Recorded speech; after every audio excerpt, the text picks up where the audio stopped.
Good afternoon, ladies and gentlemen.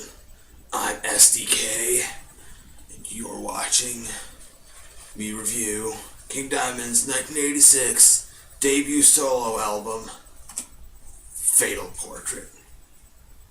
For this special occasion, I have drawn some portraits myself. They're of my colleagues and two of my best friends. This is Dr. Stuff.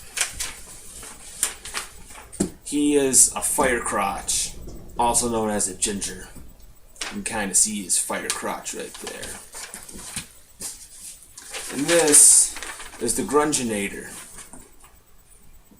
He is the shit lord. He's the lord of shit. You worship him whenever you go to do number 2 on the toilet. Okay, joking aside, I'm gonna put these back into my casket.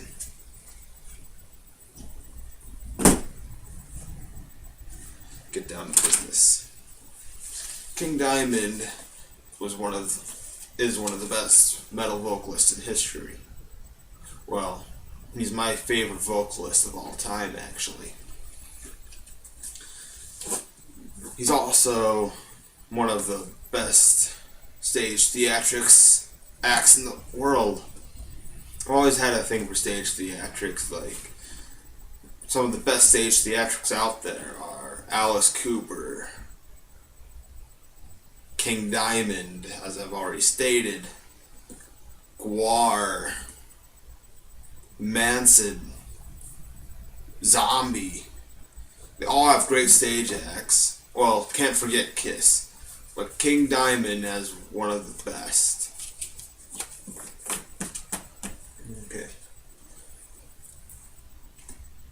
Okay, let's get into it. First song on the album. Oh, before I get into the first song, I should also mention that some of these songs do tell a story. When you put them together, it's a short story about a woman who locks her daughter in the attic, the daughter dies, and haunts the mother, basically, until her mother goes insane and dies. Okay. First song, The Candle. That's a real catchy electric piano introduction. Then it's followed by a creepy speech.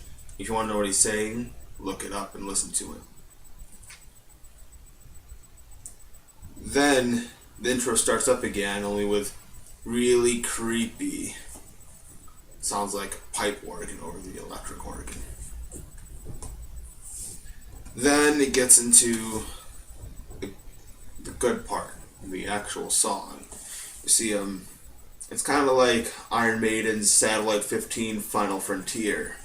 Starts off with this weird thing, kind of sets the stage for the whole album. But it could have been separated into two different songs.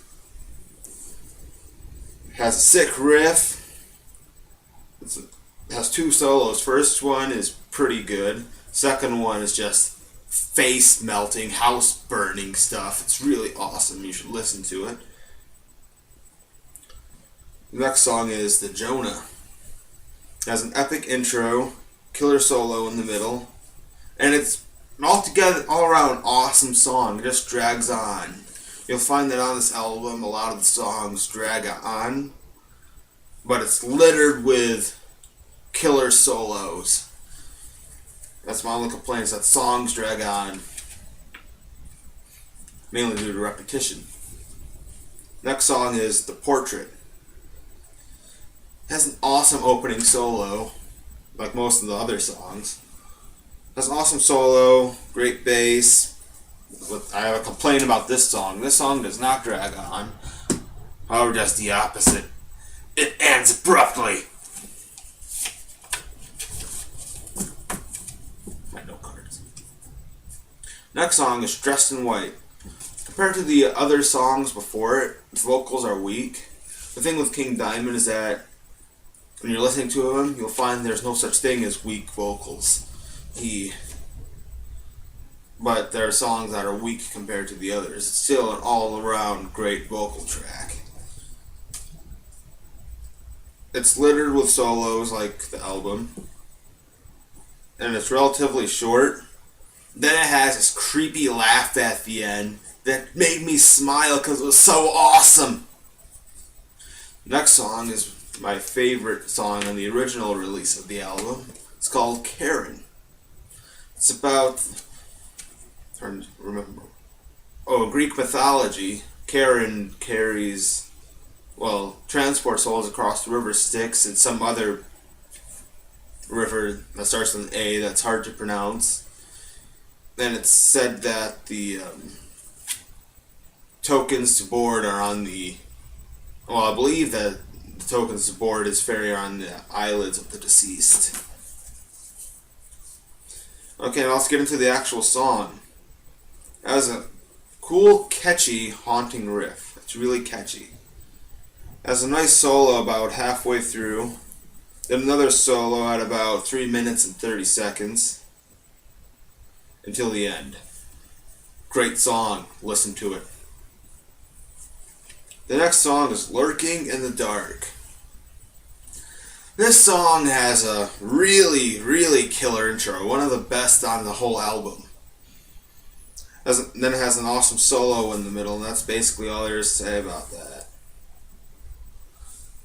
Halloween. It's a kick-ass song, but it's more of like a filler song.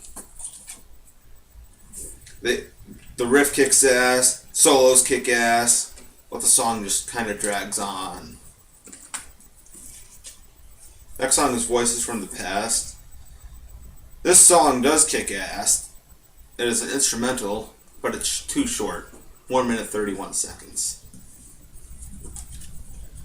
Next song is Haunted. Has a kick-ass intro, testicle kicking solos. Then the end basically just shoved a steel-toe boot up my ass. Now it's time for the best part of the album, the best song. When they re-released this album, they put on 2 tracks that were not on the original album, which they should have been. Next song is my favorite King Diamond song. It's a song that got me into King Diamond. One of the greatest metal songs of all time. It's called No Presents for Christmas.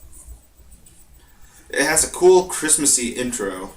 And it's fast, intense, and evil. Everything you want in a Christmas song. It has an awesome solo, and in the middle of the solo it has I Caught Mommy Kissing Santa Claus. Well, it's instrumental to it anyway. Then at the end it ends with Rudolph the Red-Nosed Reindeer, followed by a twist on the song White Christmas. The last song is called The Lake. It has a kick-ass intro, and then this song really shows off his extensive vocal range from the deep grunt growls to the high-pitched screeching that sounds like his testicles are tied in a knot. And I say that in the nicest way. Probably should have said it a different way, but that's the best way I can think of to describe it. It's awesome. This album kicks ass. I give it a 8. SDK out.